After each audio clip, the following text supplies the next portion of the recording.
আজ গায়ত্রী সম্বন্ধে আলোচনা হলো। ভালো মন্দ সংসারে বোঝা বড় কঠিন। শ্রী ভগবান বলছেন, কর্ম অকর্ম বিকর্ম বুঝতে পণ্ডিতেরাও মুগ্ধ হন। অনেকে মনে করে সে বেশ ভালো বোঝে, তার দৃষ্টি নির্বাধা, কিন্তু সাধারণত দেখা যায় মানুষের বুদ্ধি ইভের নিষিদ্ধ ফল খাওয়ার পর যে ভ্রান্ত সিদ্ধান্ত, ঠিক সেই প্রকার। ইয়া দেবী সর্বভূতেষু ভ্রান্তি রূপেণ সংস্থিতা।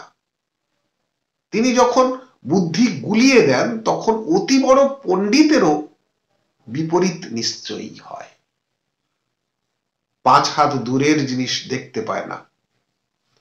সেই জন্য সর্বদা প্রার্থনা করতে হয়, হে প্রভু ধিয় ইয়ো ন প্রচোদয়াৎ, আমাদের বুদ্ধিকে সৎ পথে পরিচালিত করো। প্রত্যেক কর্ম করবার পূর্বে তার অনুমতি মনে মনে নিতে হয়। মহারাজ আমাকে বলতেন, সম্পূর্ণ তার উপর নির্ভর করলে তিনি জীব বুদ্ধিকে ঠিক ঠিক পথে পরিচালিত করেন।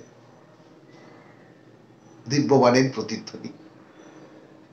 গায়ত্রীর তাৎপর্য শিরোনাম স্বামী বাসুদেবানন্দের। ধন্যবাদ।